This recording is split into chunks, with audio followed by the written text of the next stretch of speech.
Breaking news po mga kababayan. Nako po, Senador Marcoleta, sinoplak si Justice Carpio at si Lacson dito na sila po ang mga naninira sa kanya na sinasabi na pinamimigay ang mga teritoryo natin. So ngayon mga kababayan ay harap-harapan na sinampal ang mga pagmumukha nito. Mga kababayan, lahat ng mga tangalista, bobolista, bayadlista, mga tokmolista na naninira sa ating magaling na senador na future vice president na tatakbo ngayong 2028 election na vice president ni Sara Duterte. So ngayon mga kababayan, nagulat ang buong mundo sa sobrang talino ni Senador Marcoleta. Ngayon, bubulat-latin ang mga utak na walang laman, mga bobo na walang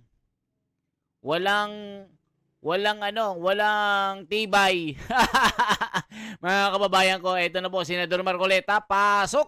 Ano bang masasabi mo sa mga bulakbol na bobo na mga justice na kunwari magaling? At yung ilang senador na nagtatatali-talinuhan na wala namang karga. So ngayon mga kababayan, grabe po ang sikat ni Senador Marcoleta, the man of the hour. Ito na po. Yung mga komento ay talagang galit na galit sa mga kontrabida na naninira kay Senador Marcoleta. Kaya eto na po siya. Dito. Alam mo, magkaklase kami sa Harvard nito ni Senator at siya yung Si team Gob leader Ben. namin. Team Si Gob leader Ben namin. ang personor. Pero mo, yan ang team leader namin sa group discussion. No? Yan talagang makipaglantogi yan sa mga iba't ibang lahi na hindi umatras yan. Kaya yan talaga kahit sino iharap mo dyan, kahit sinong mga justices, pa dyan ang iharap mo. Senator, bakit may ibang senador na sinasabi pinamimigay mo daw yung Kalayaan Island Group? Kailan ko daw sinabi? Galante Dun ito si sa- Senator. Alam mo, ini-splice nila eh. I even Panagay- Tama yun. For the record, context, para maging klaro, ano Ano yung talaga? sinabi niyo, That Senator? happened when 35 members of the armed forces were up for confirmation. Ay, oo nga. Parang last Sana, week yun, oo. Gob Ben, So I was surprised that even the one who represented them, who's a captain, is the highest ranking na nandun sa amin. Hindi niya alam na yung key features ng Kalayaan Island Group, 4 of them, which are being occupied by the Philippines Yes, today, hindi niya alam na nalabas siya sa ating exclusive economic zone. More than 200 nautical miles 270 away. yata.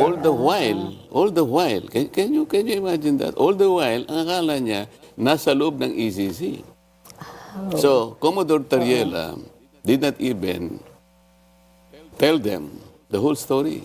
So, akala ko ba siya ang spokesman ng WPS Transparency Group Office? Correct. He hasn't been so transparent about it.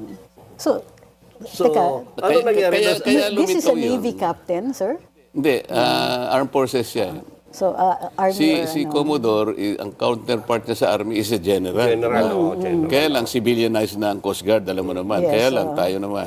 Kahit civilian ka na, DOTR. naka-uniform ka pa. So, Under DOTR ang Coast Guard eh. Yes. Pero, So- uniform servicemen sila.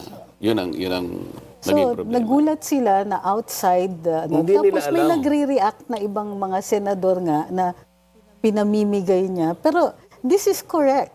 Yung Kalayaan Island Group, hindi outside siya sa EEZ kasi ang claim natin sa kanya is occupation. Occupation. Walang question doon, di ba? O ayan mga kababayan, ay kasi nga si Lacson bumabanat kay Senador Marcoleta. Kung hindi ako nagkakamali si Lacson, itong si Batong Bakal, si Tariela, itong si Justice Carpio. Kaya sinasabi ni Marcoleta, hindi ko pinamimigay ang ating mga isla.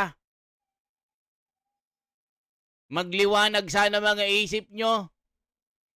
Isipin nyo mga kababayan, sinisiraan si Senador Marcoleta dahil nga malakas ito na maging vice-presidente ni Sara. Ito ang kanilang panabla kay Marcoleta. Isipin nyo na wala ng flood control issue. Nasaan na ang anomalya? Wala na. Sa Blue Ribbon Committee ni Soto at ni Ping Lacson, abay pinalit West Philippine Sea. Saan kayo nakakita ng ganito, mga kababayan? So, ibig sabihin, talagang nakikita ang kanilang programa. Ang programa nila, mawalain ang issue ng flood control, ipalit ang West Philippine Sea at siraan si Marcoleta.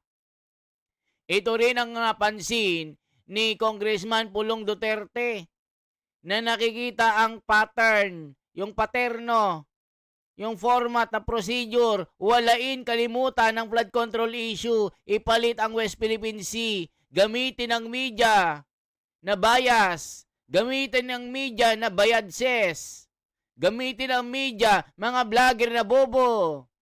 Yun po ang nangyari. Kaya ngayon, mga kababayan, mainit ang West Philippine Sea. Nakalimutan na ang the worst. Karnap, hijack.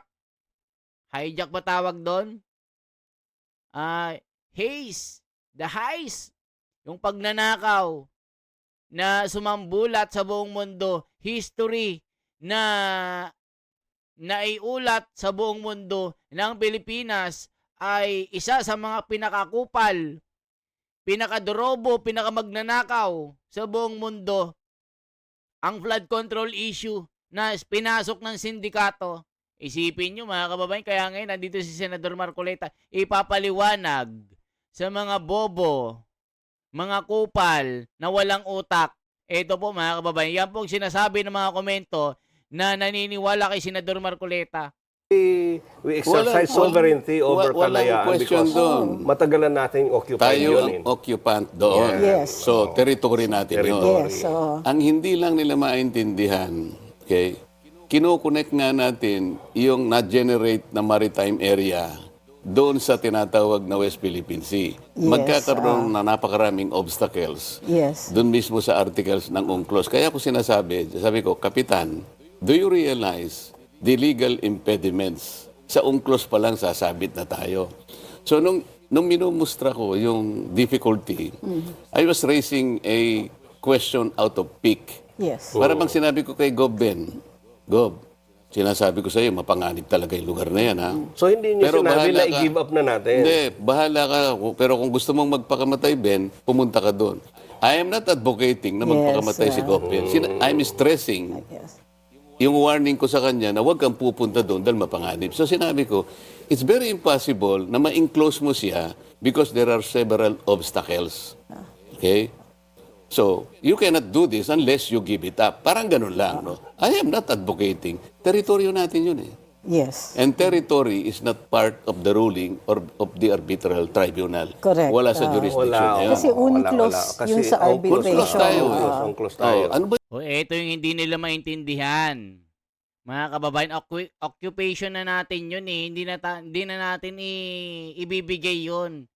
Kumbaga, teritoryo na natin. Ang sinasabi doon, yung pinag-aagawan, yung sinasabi ni Marcoleta, atin na yan. Yung mga bobo kasi na justice dyan, na nangingialam, nakikisawsaw, na parang may, din may pangarap din maging senador, kaso hindi iboboto. Mga kababayan, nako po. yung napakahirap na intindihin? Bakit pinalalala? Bakit nila ginawang chapsuy? At meron pang isang retired justice at isang profesor ng UP ang naglagay ng seasoning. Kaya lalong So, naging chapsuy. so very clear, Atty. Trixie, hindi niya pinamimigay. Tama. Aba, hindi natin sinabi ko nga. Hindi rin naman siya, wala rin namang personality si Ang premise ko nga, Senator sabi ko, ipamigay, Kapitan, we have to defend and Yes, protect what is ours, what is legally ours. Correct. Sasamahan kita dyan.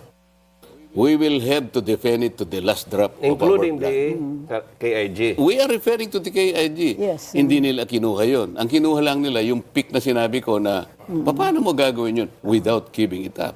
I did not say that we will give it up. Why O ayan mga kababayan, so tingnan naman natin itong sinabi ni Lacson. Kasi may mga kumakalat po na itong si Lacson may pinapakalat po na Tignan natin ha. Ping Lacson, meron siyang banat dito sa kanyang kung hindi ako nagkakamali mga kababayan ha. Ito po. Nasaan na ba yung post ni Ping Lacson dito? O, tignan nyo mga kababayan ha. Alam ko meron dito eh. Senator Ping Lacson. Ay, ito po mga kababayan, 1.1 million followers sa FB. Ito, legit po ito, mga kababayan ko. It was painful to watch a heated plenary debate. Ito po, on the issue of territorial integrity and other related matters involving another country and our own. It's hard to imagine that it can happen in the US Senate or any parliament in the world. Wow, galing. Meron pa dito. Meron pa dito ng mga sinasabi mga kababayan. Ito po. Pahayag. Ito po mga kababayan ha. Binanatan kasi ni ano nito. Binanatan din kasi ni... Binanatan din ni ano ito ni Paulo Marcoleta. Ito mga kababayan. FB Marcoleta. Talagang binanatan ito ni Paulo. Itong si... Ito po mga kababayan ko. Para makita nyo lang ha.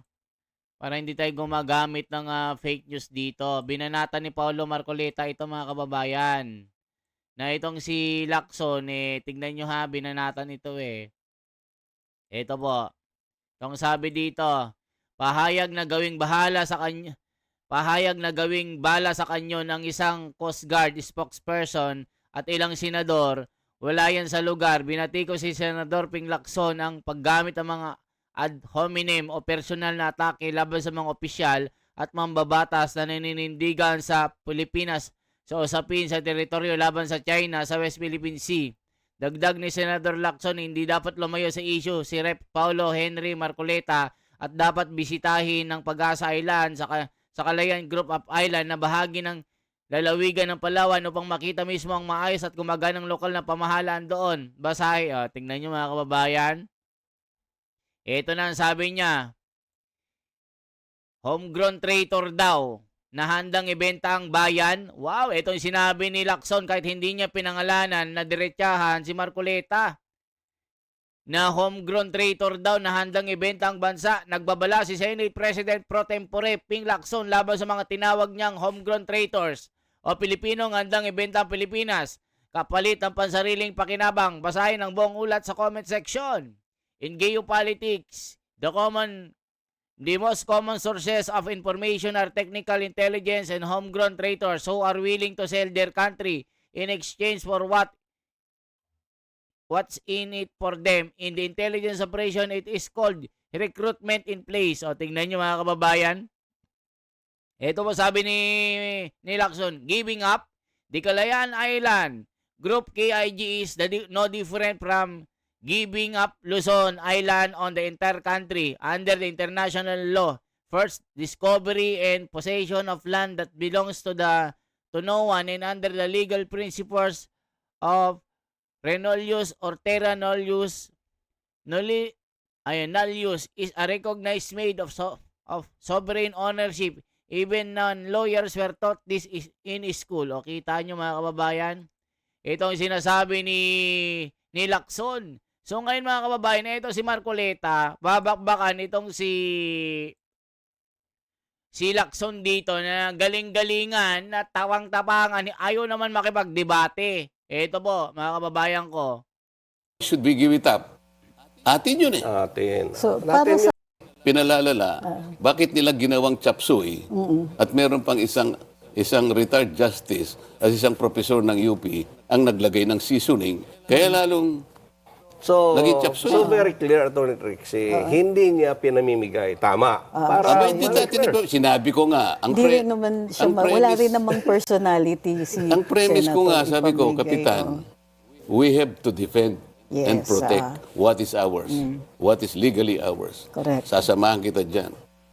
We will have to defend it to the last drop Including of our blood. the KIG. We are referring to the KIG. Yes. Hindi nila kinuha yun. Ang kinuha lang nila, yung pick na sinabi ko na, paano mo gagawin yun without giving it up? O, kita nyo mga kababayan, ito kasi si Lacson, banat ng banat na hindi naman alam yung ginagawa. O, kita nyo mga kababayan na yan, giving up, sabi nyo, ano kahilo? Yung Kalayaan na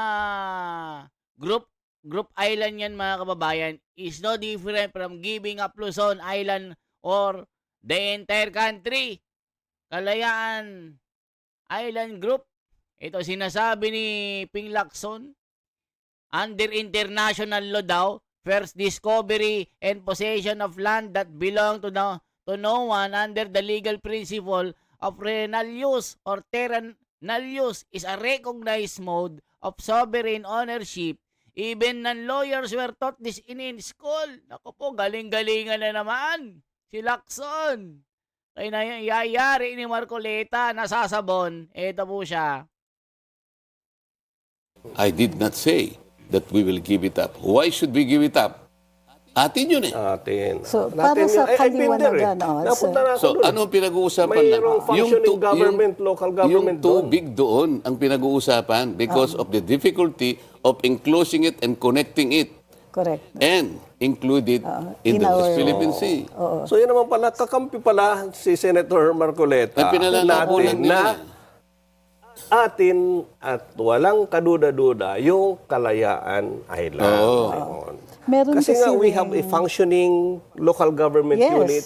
We own it. Sovereignty. Kasi nandun tayo sa atin yan. Yun, ang linilinaw lang niya na malayo yan sa EEZ. It's not part of our Part of EEZ. EEZ. Oo, Ang hindi concern siya, kasi natin, yung tubig nga, Correct. pinipilit malinaw na natin dalawa. i-define yung meets and bounds ng West Philippine Sea. So, i-include natin yung tubig nila. Pag ginawa natin yun, Atty. Trixie, we are appropriating Yes. the high seas. Teka, maano lang ako, light. Na-confirm ba yung mga kapitan? Because they cannot answer. Oo Na-confirm naman, hindi? sabi ko, Kapitan, maging honest ka lang. Kung hindi mo alam ang sagot, Okay lang. I will not take it against you. Yes, Gusto ko lang sabihin sa'yo na yung Pag-asa, for example, which is also called internationally as Tito Island, is 227 away from the EEZ. Labas talaga. And most of them are more than 200 nautical miles away. Ang nautical miles for the EEZ is counted from our baseline. Archipelagic. Dalawa kasi ang baseline so sa from the Tony. territorial. Yes. From the oo. territorial sea. Ang territorial sea is 12 nautical miles from the shore. From the Yes. shore, yes. So, ang Kalayaan Island Group has its own territorial Yes, sea. yes. Wala lang siyang EEZ. Wala. Yes, walang EEZ. Sinabi yon dun sa arbitral decision. Yes, Arbitral yes. decision. Oh. So, pero bakit ba na may misinterpret ka, Idol? Bakit Hindi, ka siguro, namin yung iba misinterpret? siguro, hindi ako, sinasadya nilang i-misinterpret kasi hindi nila talaga masolve yung conundrum. Totoo naman na nahihirapan. Can you imagine, 14 years after the administrative order in 2012 was issued by President Pinoy, ordering the NAMRIA to prepare the maps and chart in consultation with the DFA to submit it to the office of the UN Secretary General because that is the only way That's to part of notify the whole world Yes. that you have a claim. Yes. That's part of the UNCLOS. Ano ginawa ba ng NAMRIA? Wala. O, kita nyo mga kababayan, wala namang ginagawa ang NAMRIA. O, sige nga mga kababayan, pati mapa wala. Paano natin aagawin yan? Paano natin ipagtatanggol yan? Kung hindi kayo nagsasubmit ng mga mapa, bahay nga, lupa, may mapa yan eh. 'Di ba? Hindi nila matanggap itong sinasabi ni Senador Marcoleta kasi nga hindi nila katanggap-tanggap. Kasi nga gusto nilang magbida-bida. Gusto nilang birahin si Marcoleta na pinapalabas na si Marcoleta ay homegrown traitor. Ay nasupalpal dito si Ping Lacson ito, mga kababayan, homegrown traitor daw si si Marcoleta, yan, giving up po. Sinasabi na giving up daw, tingnan nyo po ito mga kababayan, homegrown traitor. Tingnan nyo mga kababayan na yan, sabi ni Ping Lacson, homegrown traitors na handang ibenta ang bansa. Sino pinapatamaan niya?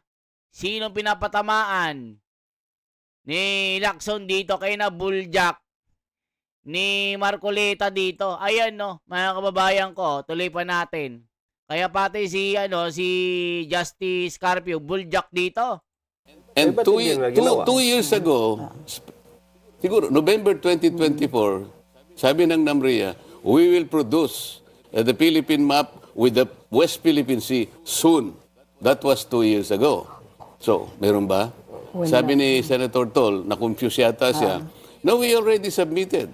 But I think he was confused. What we submitted are the archipelagic baselines and Yes. Baseline. and sea lanes. At saka yung sa ating yung continental shelf in connection with our petition for extended Continental shelf shelf. in the Benham Rise. Yes. Yun ang sinabit natin. Magkaiba yun eh. Magkaiba naman yun. We're talking about the Malayo, West nasa Philippine kabilang Sea side. and we're talking about the continental shelf, Yes. extended continental shelf. Correct.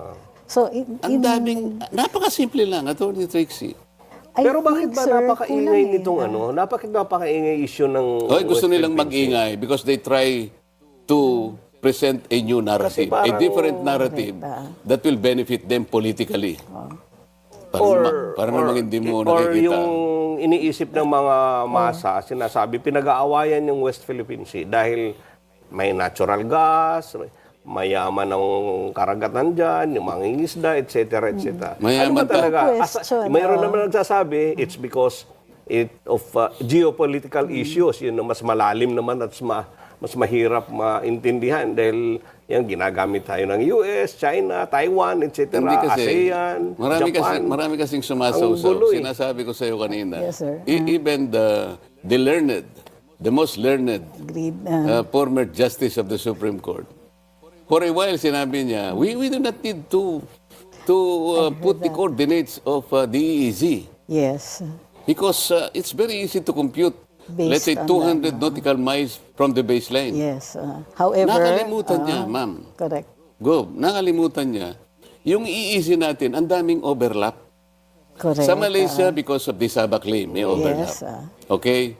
Sa Palau and Japan, meron tayong overlap sa Philippine Sea and the Basi Channel. Yes. Doon sa Indonesia, Celebes Sea and mayroon our din tayo Sulu Sea. dyan, oh.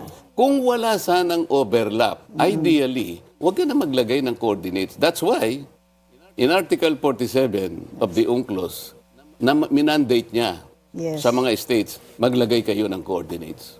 Ay, ginawa na ba natin yun? deposit. Ginawa natin under Republic Act 9522. Okay, so So, nagawa- tama naman tayo. Correct. Okay. But that's all that we did. Sinagsubmit tayo ng sea lanes, archipelagic baselines, Yes. at saka nga yung ating petition for extended continental, Continental shelf. shelf, Not the West Philippine Sea. Wala pa nga noon eh. Nung Kasi, Why do you think after 14 years ng bakit RIA nawala yung is not being bakit able hindi to nasama yung West Philippine Sea doon sa Yes nga sir, bakit, bakit? hanggang ngayon hindi pa nalalagay ng NAMRIA yung West hindi Philippine pa nila Sea? ginagawa. Paano niya nga i-do-drawing yun? Sina-challenge ko nga sila eh. Kung gusto nyo ka ako, sasama ko sa inyo. Gusto ko ring malaman, paano ninyo ka ako aayusin yung Article 7 ng UNCLOS na mababiolate nyo if you do that. Ano sinasabi ng Article 7? Kapag ginuhitan nyo kanya, it's about the straight baseline. Sabi niya, kailangan pagka i-connect ninyo, you should not appreciably distort the contour, the general direction of your coastline.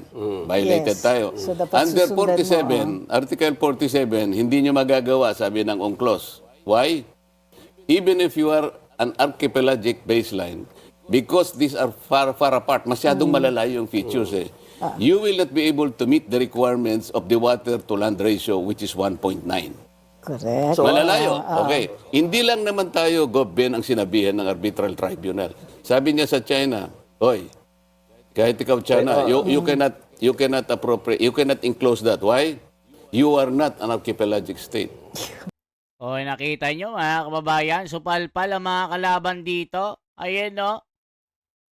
O, para naman kasi itong diversionary tactics sa issue ng Pinas sa flood control, ginagawa nilang malaking issue, tapos yung mga walang utak na politiko sa Pilipinas, sila yung dada ng dada. O, kita nyo?